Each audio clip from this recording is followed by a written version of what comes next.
Vamos falar juntos? Pai, referencial em tempos de incerteza. Só a parte ali, referencial para a parte azul. Vamos juntos? Referencial em tempos de incerteza. Como nós vivemos as incertezas?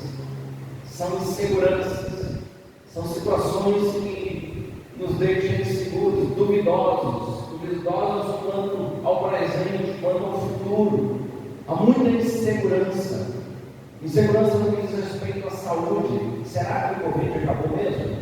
Semana passada, tivemos a informação aqui na Cuba de uma morte, mais de uma pessoa que faleceu por causa do Covid e outras enfermidades que continuam assolando. Enfermidades a respeito da nossa política, a política brasileira é o que gera muita insegurança, não enfermidade, insegurança, né? De fato a nossa política está enferma.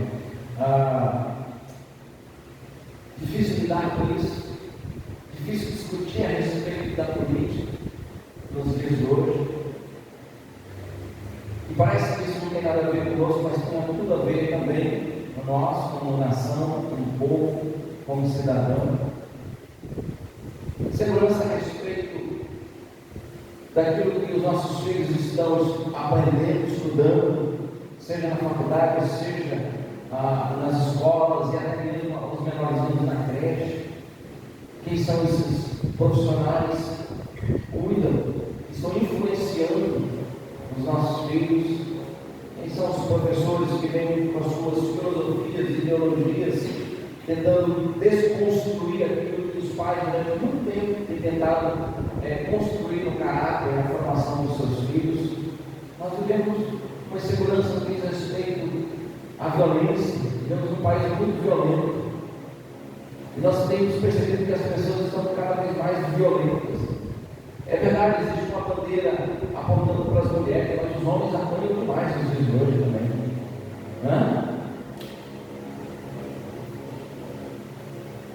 Sofre muito.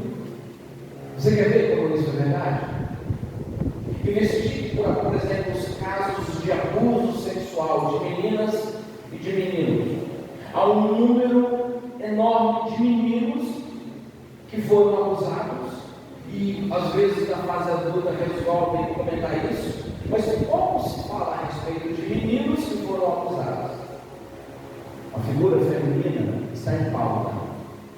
Não há questão de todo respeito e cuidado, mas dizendo que nós vivemos essa realidade. A violência a algum rapaz, a algum homem, não tem voz. Essa é uma bandeira que ele não vai arrastar multidões. O caso não vai ser tão divulgado na mídia quando se for mulher. Então a gente vive essas incertezas e inseguranças no que diz respeito ao mundo em que vivemos. Se não bastasse as guerras também, quando é que chega aqui, além das que a gente já tem, as guerras internas, será que algum dia um ministro desse vai ser virado por lado do carro?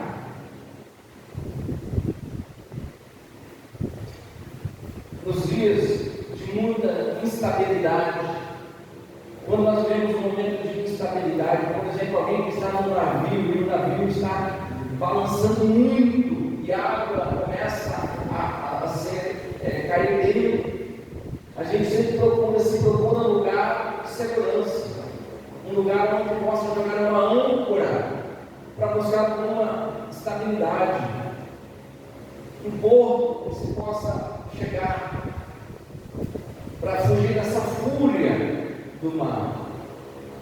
São portos, são âncoras, são exemplos, ambientes e estruturas, princípios que nos dá essa segurança.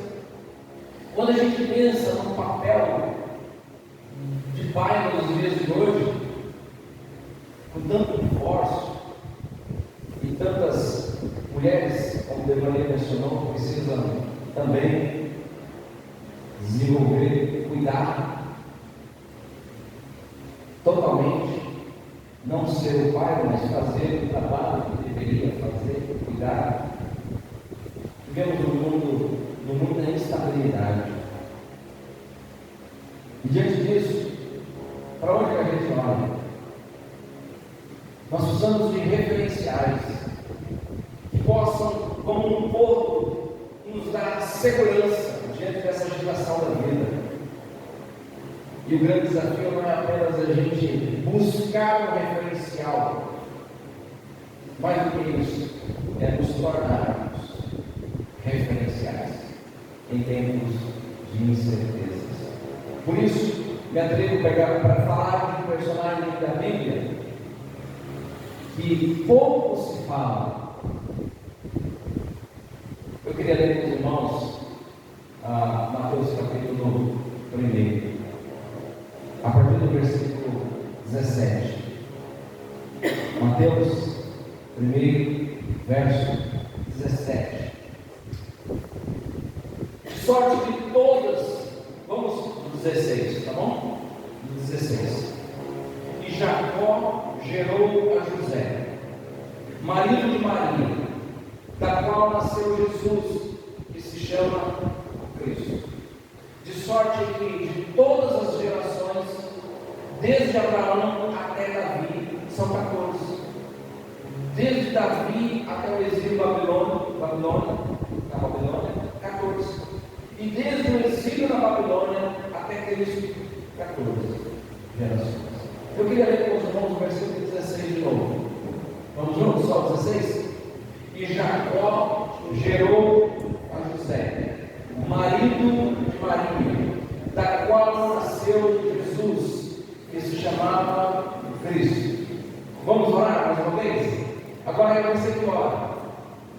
Peça ao Senhor: Senhor, fala no meu coração, através da tua palavra. Usa o pastor Wagner, e de alguma forma eu sair daqui hoje com uma convicção de que de fato eu ouvi algo vindo da parte do Senhor.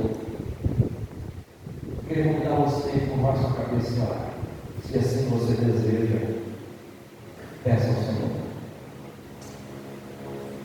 Senhor, muito obrigado por esse momento, por tua presença, o Espírito Santo. O Senhor prometeu que não há uma promessa do Senhor que caiu por terra. Todas elas se cumprirão.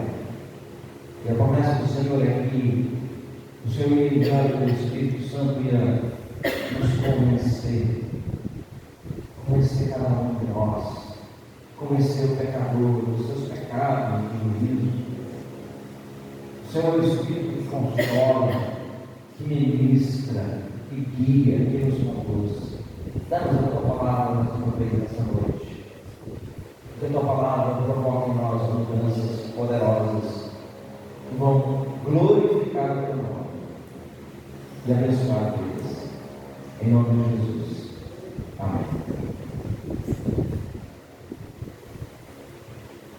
Eu quero continuar a leitura. Versículo 18. Ora, o nascimento de Jesus Cristo foi assim: estando Maria, sua mãe, desposada com José, sem que tivessem antes coabitado, achou-se grávida pelo Espírito Santo. Mas José, seu esposo, sendo justo e não querendo infamar, resolveu deixá-la secretamente. Enquanto ponderava nessas coisas, eis que lhe apareceu um sonho um anjo do Senhor dizendo: José, filho de Davi, não temas receber Maria, tua mulher, porque o que nela foi gerado é do Espírito Santo. Ela dará à luz um filho e lhe porás o nome de Jesus, porque ele salvará o seu povo dos pecados deles. Ora, tudo isso aconteceu para que se cumprisse o que fora dito pelo Senhor por intermédio do profeta: eis que a Virgem conceberá e dará à luz um filho, e ele será chamado pelo nome de Emanuel, que quer dizer Deus conosco. Despertado por José do sono, fez como lhe ordenara o anjo do Senhor e recebeu sua mulher. Contudo, não a conheceu, enquanto ela não deu à luz um filho, a quem pôs o nome de Jesus. Amém. quero destacar esse personagem que muito pouco falado a respeito dele, mas que é uma referência para todos nós, José. É verdade, quando se pensa sobre o nascimento de Jesus, se fala muito a respeito de Maria, mas hoje eu peço licença para as Marias e para Maria. Quero falar de José, esse homem extraordinário. É interessante demais a vida de José. Ele foi, primeiramente, um servo do Senhor. José era um homem de convicções, era um homem temente ao Senhor. Ele conhecia a palavra de Deus.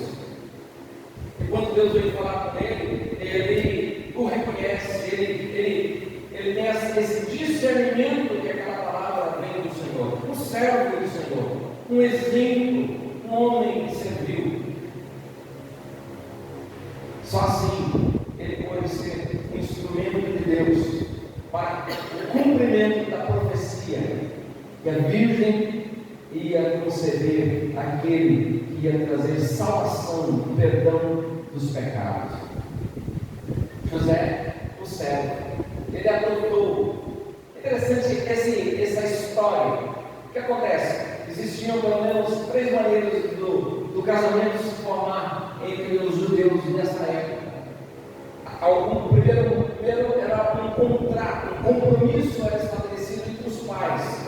Quando os meninos ou menina ainda eram muito novinhos, muito criança ainda, havia uma espécie de um compromisso que os pais faziam.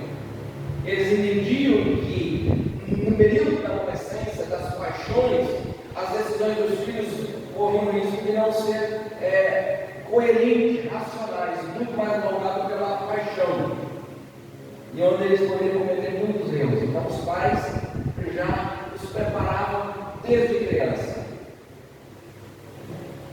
Segunda maneira de se firmar um casamento era num período onde, como aqui é dito, que Maria já tinha sido desposada com José.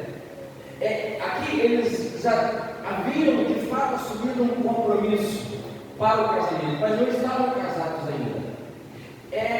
Eles eram noivos, então eles já estavam de comum acordo com aquilo, mas eles não haviam concebido o casamento ainda. Não havia união entre os corpos. Esse negócio de dormir lá, não tinha esse negócio de ajuntamento. Respeito, eles entendiam que o casamento era um princípio estabelecido por Deus, e eles respeitavam isso. Havia um momento. Eles ficavam durante um ano, esse período de estar desposada aqui, durante um ano com José, se preparando para o dia do casamento. E a terceira maneira de se estabelecer um casamento era, quando terminavam o noivado, eles assumiam um compromisso, marido e mulher, e de viver junto, dividir agora seus filhos, deixar a casa do pai, mãe. O que acontece? Que se uma moça, nesse período do noivado, porque já havia um compromisso público, o noivado era um compromisso público de que eles iriam casar, assumir essa responsabilidade do casamento. E se acontecesse de algum desvio de conduta nesse período aqui, corria-se o risco, porque em algumas famílias até mesmo de punir, de pagamento e também do apedrejamento. É um risco de vida. Por exemplo, Maria está grávida. José, e diz a Bíblia que ele era um homem muito justo, ele tenta se afastar, mas ao mesmo tempo ele não quer tornar público, ele não quer difamar. E ali podia ser dado ele podia desistir do casamento. Estando noivo ainda eles podiam desistir, mas tinha que dar como uma espécie de uma carta de divórcio, algo assim aos pais, mas podia ainda, se não tivesse se envolvido sexualmente, eles podiam, estando noivos. José tenta usar esse segundo artifício, ao invés de dizer ela está grávida. Vocês lembram daquela história de uma mulher que foi flagrante na mulher, né? Ela já casada, mas uma jovem também.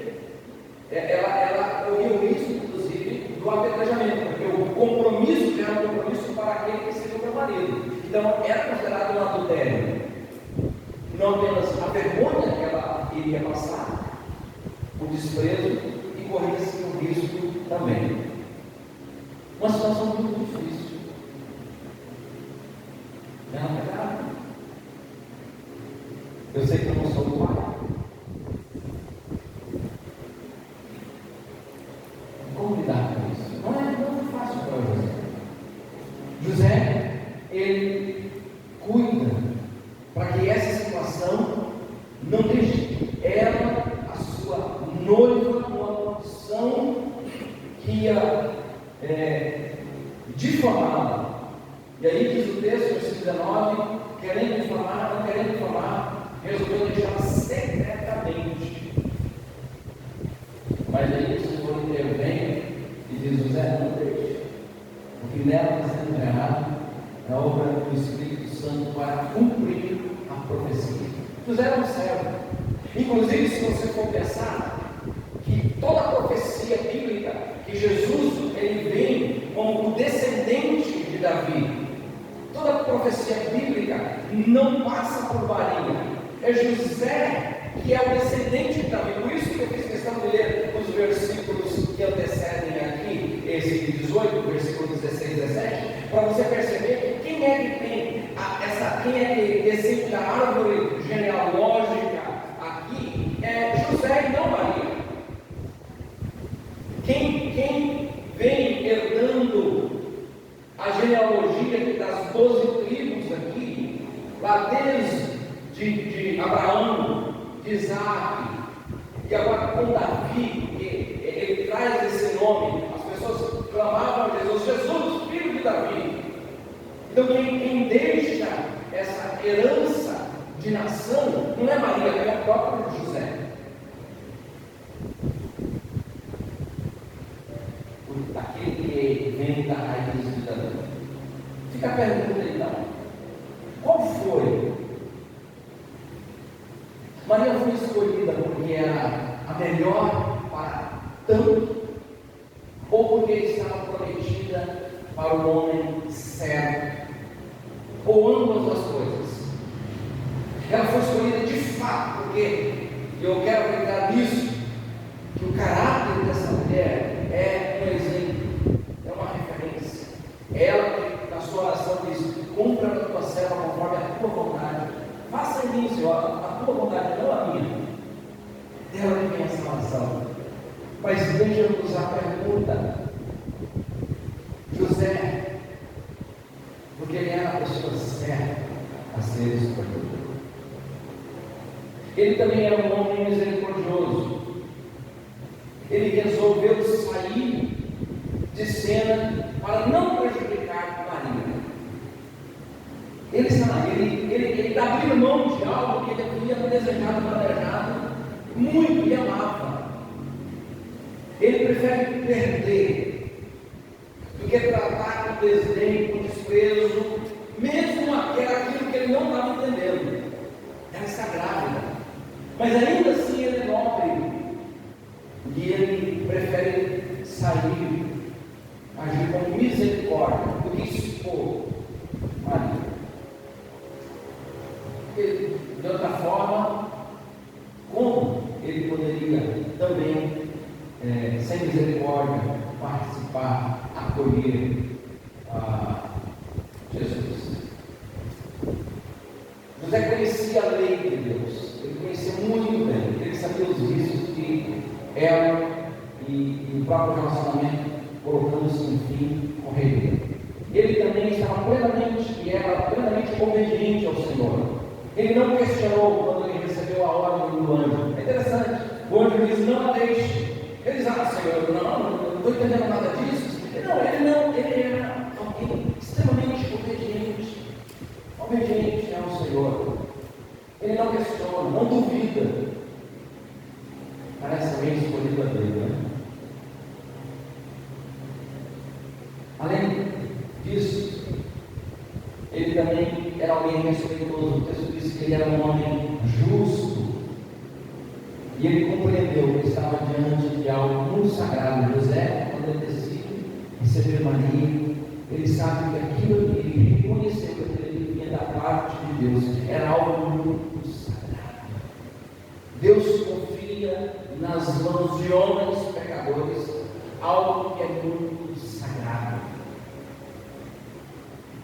Filho nos braços de meu pai é algo muito sagrado. Nunca vão inventar uma máquina de fazer filho, só se for de plástico, de borracha, de boneco. A vida é uma obra de Deus, é algo sagrado. José tem essa percepção. Deus, através do anjo Gabriel, falou com Maria uma vez aqui, dela, aquela obra do Espírito Santo, e ela ia conceber. Mas é interessante que as próximas conversas que Deus vai ter, tanto para ele sair dali, porque Herodes vai perseguir e vai mandar matar as crianças, e ele tem que se refugiar lá no Egito. Depois o Senhor disse para ele sair do Egito, porque Herodes já havia, aquele que ele queria matar, já havia morrido, e ele teve discernimento que ao sair do Egito ele volta para Israel, para Jerusalém, mas ele fica na Galileia, e de novo a profecia se cumpre, ele fica na cidade chamada Nazaré, onde se cumpre de novo a profecia que o menino ia ser chamado de Nazaré. É com ele que Deus vai conduzindo, vai para um lugar, vai para outro, volta, é com ele que Deus fala, e ele vai conduzindo toda a sua família. Ele foi um exemplo em todos os sentidos. Eu queria destacar aqui 4 palavrinhas importantes para a nossa vida quando a gente pensa no José. A primeira palavra é adoção, inclusão. Eu queria usar essa palavra porque ela está sendo muito desgastada no dia de hoje. Inclusão. Hoje se defende muita ideia de inclusão, né? Se inclui tudo, se aceita tudo. É o tempo de incluir, não excluir, mas de incluir. José foi um pai, um homem e um pai que ensinou o verdadeiro significado que é inclusão. Qual que é a primeira palavra? Inclusão. Incluir. É José que não apenas a sua descendência, filho de Davi, ele recebe Maria, ele inclui agora, ele não rejeitou. Existiu um tempo passado, a gente sabe que aqui no Brasil também, essa ideia do sobrenome, ela tinha em alguns lugares uma importância muito grande. Em algumas situações tinha a ver com reputação, com dinheiro, herança. Você é filho de quem? Eu sou filho dos tal aí, dos Souza. Eu sou filho de Souza, então é a família forte da cidade, né? Era muito comum e ainda hoje, em alguns lugares é bem comum isso. Hoje tem um pouco mais a ver com a questão da reputação ou a questão do nível econômico, né? Aí alguns até buscam nomes de fora, sobrenomes, para dar uma ideia de algo chique, algo muito. O cara não se contenta com o nome que ele nasceu, ele tem um nome artístico, e agora sobrenome também. José, ele entrega a Maria, a Davi, tudo aquilo que representava a sua geração, os seus progenitores aqui, os seus pais, a sua história. Ele inclui, é ele que Deus vai usar para que o Messias venha e possa ser chamado, sim, a profecia se cumpre, filho de Davi. Essa ideia de incluir, de trazer para perto.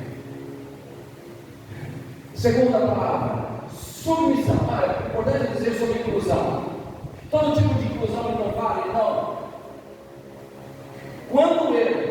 Enquanto ele não entendeu que havia algo de Deus, havia um princípio. José, inclusão sem princípios.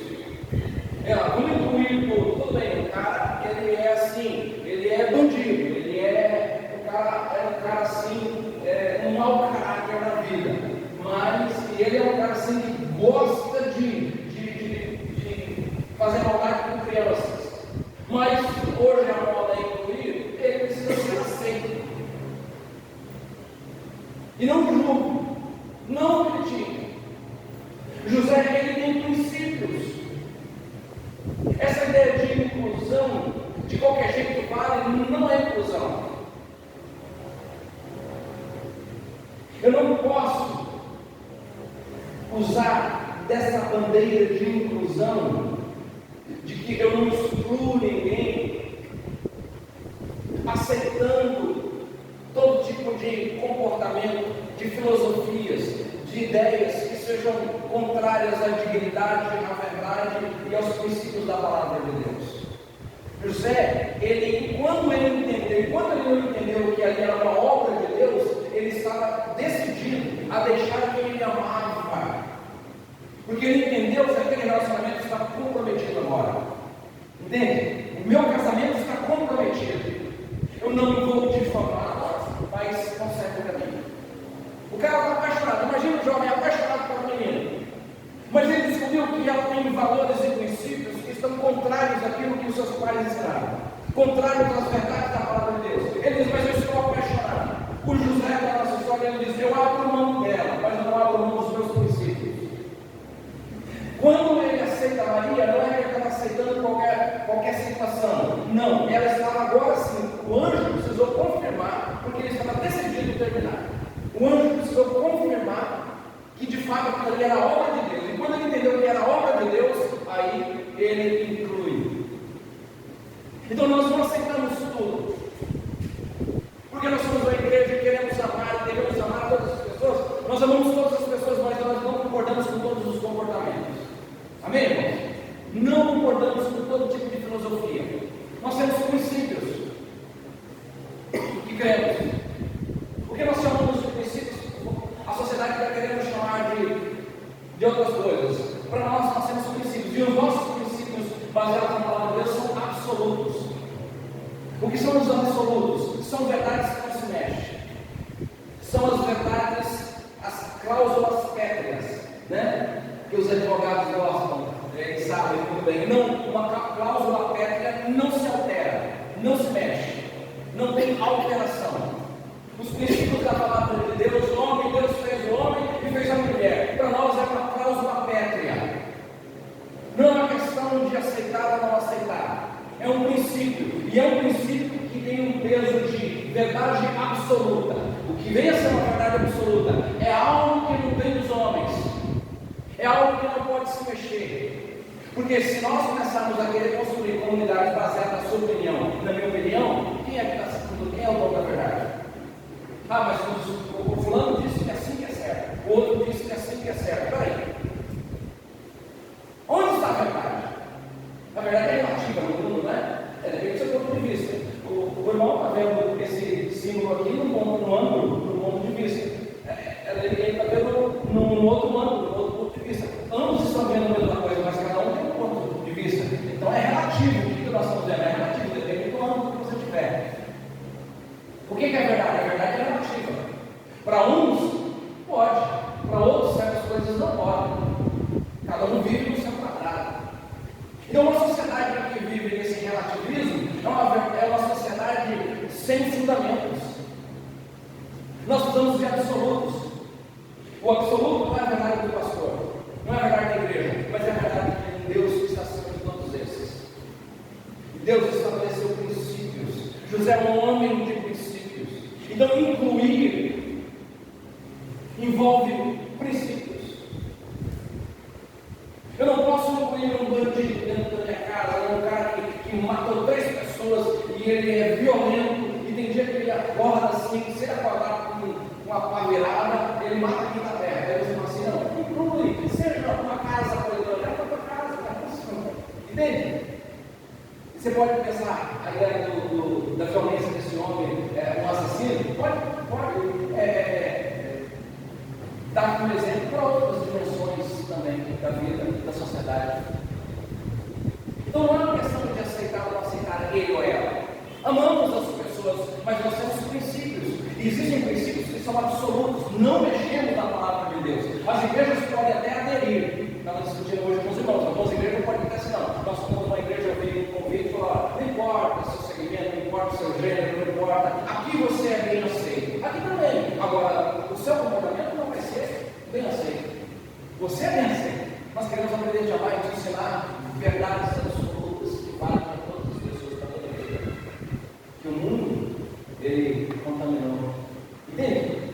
José é um homem que inclui, mas ele tinha algumas verdades absolutas no seu coração, alguns princípios que ele não negociou. E ele só foi convencido depois que o próprio anjo, Deus teve que enviar um anjo, falar para ele, dar a ele convicção de que aquilo ali era a obra de Deus. Aí ele acolheu. Porque é um relacionamento que seja contrário à vontade de Deus, eu prefiro perder do que me aventurar isso. Qual é a primeira palavra? Inclusão. Segunda palavra, submissão. É lindo em José, esse pai. Submissão. Ele se submete. Peraí, o Senhor tem um projeto desse tão grandioso. O Senhor tem um projeto e eu vou fazer parte desse projeto. Ele diz: José, se você perguntasse para José assim: José, cara, você está certo disso mesmo. Você sabe que o negócio para você é ser complicado. O que? O Espírito Santo? José, será que vale a pena, José? Será que vale a pena? Mas é Deus quem está falando. Mas será que vale a pena? Deus às vezes pede para a gente umas coisas assim que a gente nem quer. A gente aprende com esse pai, esse segundo princípio de submissão, essa característica que havia em José, um homem submisso. Deus colocou. Ele não fica fazendo birrinha de menino no supermercado. Ele não fica fazendo birrinha. Ah, mas o que eu ganhei? O que eu vou ganhar com isso? Se eu me tornar, eu entregar minha vida a Jesus, o que eu vou ganhar com isso? Não, o José, Deus, essa palavra de Deus deve ser acatada no coração. Eu me submeto, Senhor. Não deixe José, Maria. Não a deixe esperando aquele que será o Salvador do mundo. Sabe o que José faz? Ele acolhe e obedece. Submissão. Inclusão, submissão. Ele é submisso. E agora ele vai ter que sair da casa dele, da terra dele. Gente, não é fácil você deixar sua casa, sua terra. É obediência a algo que Deus está lhe dizendo, a direção de Deus. Nós muitas vezes buscamos conforto, muitas vezes nós buscamos facilidades, mas às vezes Deus vai nos fazer abrir mão do conforto, das facilidades e viver às vezes numa condição mais limitada em obediência ao Senhor, submissos ao Senhor. A pergunta não é se vai ser bom, a pergunta é: essa é a vontade de Deus para a nossa vida? A pergunta não é quanto que eu vou ganhar, a pergunta é: Deus está nos direcionando dessa forma? Deus está nisso? Porque se Deus estiver nisso, é o que José: José, Deus está nisso? Deus está nisso. Então, José, pode ir, que Deus vai ser contigo. Pode ir, meu irmão. Se Deus está nisso, pode ir. Se você percebe os passos da verdade de Deus, abrace, mesmo que você não entenda, mesmo que seja confuso, como que é esse negócio. Eu nunca vi algo assim acontecer. O Espírito Santo gera um filho. Eu não entendo isso. Eu não estou compreendendo isso. Não está muito claro como que é esse negócio. Eu estou vendo a barriga dela crescer, mas eu não tenho dúvida que essa é a vontade de Deus. Mesmo não entendendo, eu me submeto. Que exemplo de pai. Inclusão, submissão. Terceira palavra, doação. É lindo. Eu queria convidar você a ler um pouco, daqui a pouco que a Bíblia registra da história de José. Mas alguns momentos da história de José chegaram até Jesus, questionando a autoridade de Jesus, e disseram: mas esse não é filho de José. Será que os outros irmãos dele? Ele não é filho de José, o carpinteiro? Já viu na Bíblia? Se referindo a Jesus, seu filho. Ele não é filho de José, o carpinteiro, não? José doou a sua nacionalidade. José doou os seus braços para Jesus de Maria. Ele cuidou, sustentou a família e deu os filhos também. José doou a sua profissão. E eu acho isso tão lindo de José. Porque ele doa para aquele que foi gerado.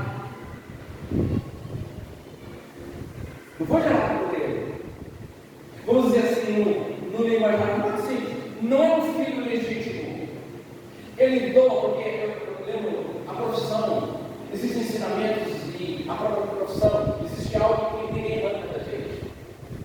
O pai sonha em passar para o filho aquilo que ele aprendeu na vida, não é verdade? Ninguém arranca, é um valor que ninguém arranca dele. Se ele aprender, ninguém tira. E José deu para Jesus a profissão de carpintaria. Em alguns momentos, o próprio Jesus é chamado também de carpinteiro. Doação. Mas não passou por aí. Ele doou todo o conhecimento do seu relacionamento, da sua intimidade com o próprio Pai. Deus. Quem é Deus, José? E ele vai ensinar para o seu filho. Porque a gente pensa, não, Jesus já nasceu menino prodígio. Não. Tira isso da sua cabeça. Jesus não foi um menino prodígio. Um menino que pegava com os brinquedos assim e pela força da mente ele arrastava as cadeiras para lá e para cá. Sabe, isso é fábula, isso é filme de feiticeira, isso é essas coisas aí. Aí Jesus assim, acho que ele brincava com os meninos, assim, andava sobre as águas, os meninos cantando, né? Oh, vem brincar comigo, os meninos afundados. Tem gente que quer essa imagem de Jesus, olha, desculpa para isso, Jesus foi humano, ele precisou ser amamentado, ele precisou de um útero, ele precisou de um berço, ele precisou de roupinhas, foi protegido do frio, porque senão ele não poderia substituir a mim e a você, os seus pecados. Ele só poderia morrer no seu lugar se eles tornassem igual a você. Entende? Deus se fez homem. Ele não perdeu a sua divindade, mas ele se esvaziou e se tornou como um de nós. Ele precisou ser protegido e cuidado. E teve um momento tão extraordinário que Jesus ele foi esquecido pelos pais. Eles foram em Jerusalém para a festa da Páscoa. E quando voltam, era caminho de mais de 4 dias de viagem. Passa-se 2 dias na estrada, imagina, com os animais caminhando, e os meninos no ponto tudo brincando, imagina, né? Aquelas, como se fala lá, passeadas, não, peregrinação? Mas os animais, né? Procissão. E está lá, e os meninos fazendo uma bagunça, subindo em árvore, pegando fruta. E os pais pensavam o quê? Coisa de menino, onde se espera? 2 dias se passaram. Estava na casa de Maria, estava na casa de fulana, estava com Joana. Peraí, você viu o menino, você viu Jesus, você viu Jesus, você viu? Não está. Perceberam, tinha que ficar lá na cidade. E aí, irmãos, eles foram lá atrás de Jesus. E ao encontrar Jesus, sabe onde ele estava? Simplesmente falando aqui que ele aprendeu dentro de casa. Só que ele está entre os mestres. Falando coisas com uma profundidade. Como alguém que de fato, uma criança que tem uma percepção de que existe um Deus, um conhecimento aguçado das profecias, da verdade. Vamos ver essa experiência tão linda. Lucas capítulo Lucas capítulo 2.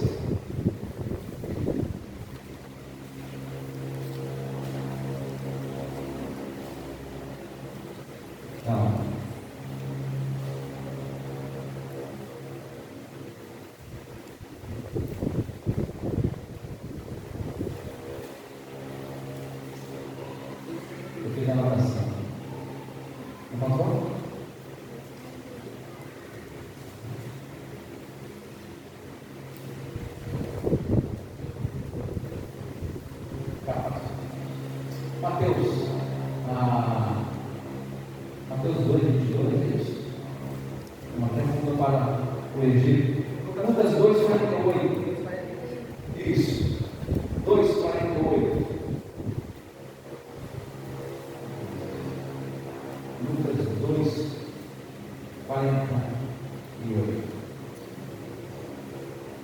Vamos 43. Terminados os dias da festa, ao regressarem, permaneceu o menino Jesus em Jerusalém, sem que seus pais o soubessem. Pensando, porém, estar ele entre os companheiros de viagem. Porém, caminho de um dia e então passaram a procurá-lo.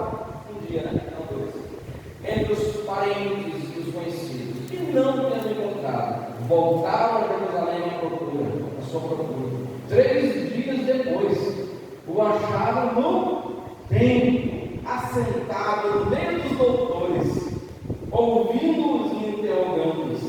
E todos os que ouviam, muitos se admiravam da sua inteligência e das suas respostas. Aqui não tem nenhum momento do seu poder, percebeu? Mas da sua inteligência e das suas respostas. Um menino comum. Inteligente, mas um menino comum. Quem foi que ensinou isso? Seus pais. E, segundo a cultura, quem tinha a responsabilidade de inculcar, de ensinar, de educar a profissão e dar aos filhos os ensinamentos, não eram as mães muito mais comuns de hoje, mas os pais, os homens. Eles davam a profissão, ensinavam a trabalhar e ensinavam sobre as verdades de Deus. Ele é um doador. Ele doa o seu braço, doa o seu colo. Ele olha para o futuro e diz assim: eu vou criar esse menino, eu vou cuidar desse menino. Porque eu vejo a mão de Deus nisso. Mas o coração dele é um coração acolhedor. E ele ensina a trabalhar, ensina as verdades a respeito de Deus. E agora, Jesus está lá diante dos doutores, e eles ficam impressionados com a sabedoria daquele menino. Doação. Qual é a primeira palavra? Inclusão. Segundo, submissão. Terceiro, doação. Para terminar, o que você coloca aí? Não sei se aqui, mas ele é alguém que soube acolher, adotar. Ele praticou comum a adoção.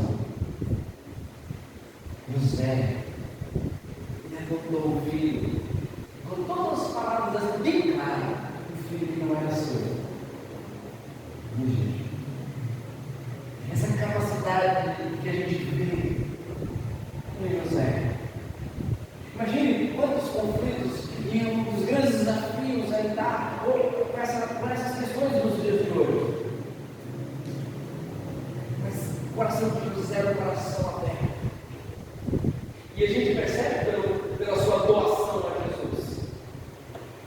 Porque um pai, ele não dá para o meu filho. Lembra do princípio da primogenitura, da cultura judaica, de que os seus filhos iam dar continuidade à sua história? Mas José, ele dá a Jesus o vê como primogênito dele. Ele não considerou um segunda categoria. Ele considerou como o seu próprio filho. Ele adotou no seu coração. Não apenas recebeu porque agora era uma palavra de Deus, era na direção de Deus, eu tenho que fazer, né? Não, mas ele acolhe no seu coração. Ele adotou Jesus, ele acolheu Jesus no seu coração. Como é difícil, meus irmãos, nós vemos isso nos nossos dias. As pessoas sim querem adotar, querem incluir, mas não querem ter princípios de direção. É aquela ideia do filho que faz o que quiser. Isso não é amor. Você diz amor, é irresponsabilidade.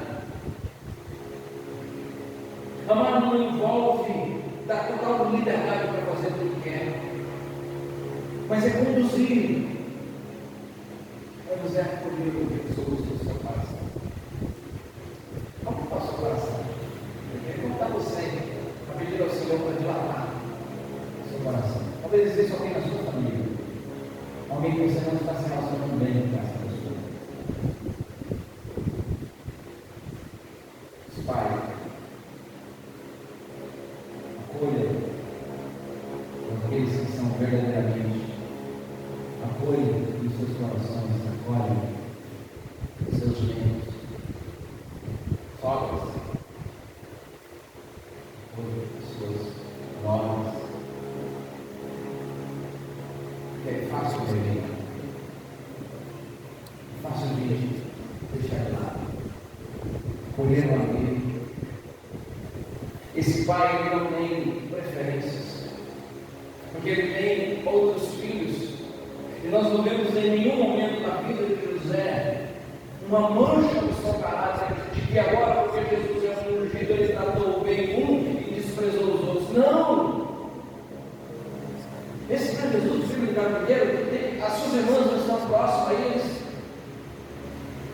Ele não é um filhinho queridinho ou a filha queridinha do papai.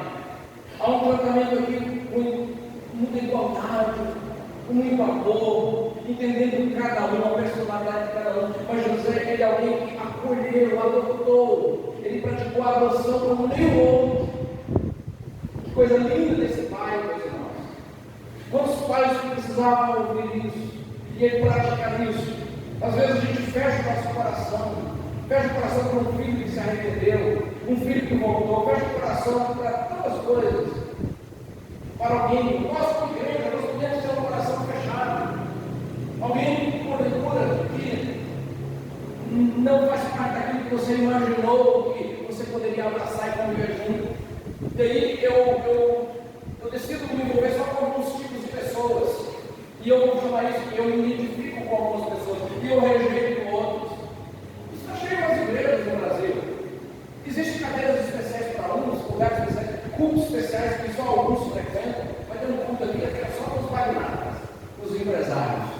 Só para nada. E é isso. Existe não. Se entrar alguém naquele dia que não faz parte daquilo lá, está fora. Nós somos como nunca praticar essa característica, esse princípio que a gente vê nesse pai. Agora, quando eu quero caminhar para concluir, conta-se uma história, eu gosto muito, eu mencionei há um tempo atrás aqui, o nó de fé. Você pode procurar essa história na internet, o nó de fé. Os professores começaram a tentar acompanhar mais de perto os alunos numa escola. E eles ficaram admirados com um garoto muito obediente, responsável demais. Dificilmente chegava lá abatido com uma. Aí os professores se aproximaram da escola, quis conhecer os alunos, quis conhecer como que é a sua família, como que era. E o menino contou uma triste história que tinha vivido. A separação dos pais, ele vivia com o pai. Eles ficaram muito abalados. E sabe por que eles ficaram muito abalados? Porque o menino estava, claro, aparentemente muito bem, obrigado. Não que a mãe não fazia falta, entendeu? Mas ele estava muito bem cuidado. E aí eles queriam descobrir que estava pensando assim. Mora só com o pai. Mas seu pai fica o dia inteiro com você, não, o pai vai trabalhar o dia de manhã. Resumindo a conversa, a história, eles perceberam e descobriram que a relação que aquele pai tinha com aquele filho era tão verdadeira, tão forte, que Deus foi ligado para ele, emocionado. E eles tinham uma marca, por isso que a história é nova, da fé. Todo dia de manhã o pai, depois de conversar um tempo com ele, o beijava, deixava ele dormir. E eles combinaram de que ele sempre ia dar um nó no corredor, dizendo que ele esteve com ele, mesmo se ele estava muito acordado, o pai beijou, o pai estava perto, e daqui a pouco o pai voltava. Aquele nó todo dia. Ele acordava, via aquele nó, sabia que o pai tinha estado lá, que o pai ia voltar, e que estava tudo bem, estava tudo certo. Por isso a história do nó da fé. A força daquele afeto do pai, a força de quem abraça a causa. Há pessoas que ficam reclamando, mas eu não tive isso, mas eu não tenho isso, mas a vida não me trouxe isso, mas a vida não tem isso. Outras pessoas pegam o que a vida lhe deu e dizem assim: olha, vamos para frente, vamos, o que nós temos? O problema não é o que a vida me deu, o problema é o que eu faço com a vida que eu tenho, com aquilo que eu recebi. Ah, mas eu perdi isso, mas eu perdi aquilo, mas eu sofri isso, mas eu sofri aquilo. Tudo bem, mas a questão não é o que você sofreu ou enfrentou, mas o que você faz com o que você tem na mão. José, o que você vai fazer com essa menina grávida? José, o que você vai fazer com essa voz do anjo que diz que é projeto de Deus?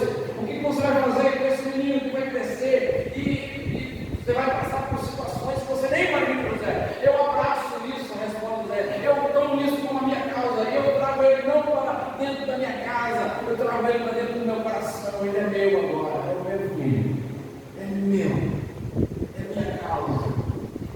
Essa menina sobrinho, é filho, é filha, é neto, é neta, mas agora é parte da minha causa, e eu quero influenciar a vida dela com amor do céu. Como nós precisamos de homens e mulheres assim, que seja uma referência. José, Jesus, sendo homem, ele tinha um pai celestial, mas ele teve um pai que foi uma referência. Ensinou, cuidou, ensinou a trabalhar, se relacionar com os outros, respeitar as pessoas, adorar a Deus. Acolher pessoas. Jesus, depois ele coloca para filho, todos que estão se cansado, sobrecarregado. Ele viu isso em algum lugar, como pai celestial, mas ele viu isso no caso também, viu? Um pai que acolhe, um pai que adota, um pai que acolhe os outros. Quem é Jesus? É aquele que chama eu e você nem fazer parte da família. Porque eu também me tornei um filho e fui adotado numa casa. Agora eu chamo vocês, todos os que creem, vem para a casa do Pai, vem fazer parte da família. Vem fazer parte da minha família agora. A Bíblia diz em Romanos que nós estamos lendo hoje que nós vamos ser enxertados como um galho da videira. E nós somos ramos que estão sendo enxertados. Jesus diz, eu sou a videira verdadeira, vós somos ramos. E a Bíblia diz que nós estamos sendo enxertados nessa videira verdadeira. Vem fazer parte da família de Deus. O Senhor quer adotar você como filho, não apenas como criatura dele, mas como filho. A Bíblia diz que até o nosso nome ele há de escrever, registrar. Coisa linda em Jesus. Quem é Jesus? Ele é aquele que se doou, morreu numa cruz por você. Ele aprendeu isso na verdade, não? Com Deus? Sim, Deus é um Deus que se doou. O próprio filho. Mas é por isso que José, aquele pai. Ele se doou. Tudo que ele tinha, ele passou. Não é bonito isso? Tudo que ele tinha, José tinha, ele passou para Jesus. E agora a gente vê Jesus se doando ao outro. Se doando a uma causa maior do que ele. Como homem. Uma causa grandiosa. Precisamos de referenciais. Nesse mundo de tantas incertezas e inseguranças. Homens, mulheres, jovens, um namoro que seja uma referência, pais que sejam uma referência, mães que sejam uma referência, cristãos que sejam uma referência de justiça, de dignidade, de falar a verdade, de tratar com amor, de acolher o outro, o diferente no coração, não aquilo que é errado, mas acolher a pessoa e ajudar a pessoa a experimentar aquilo que de verdade pode transformar. Palavra de Deus, o próprio Deus, que Deus nos abençoe. Pais, filhos, jovens, sejam referência nesse mundo. As pessoas precisam de alguns faróis, né? Como a menina Cassiane, como um farol ali embaixo, né? Como um farol que brilha no noite. Como um farol. Existe alguém ali que ama Jesus. Existe alguém ali que eu posso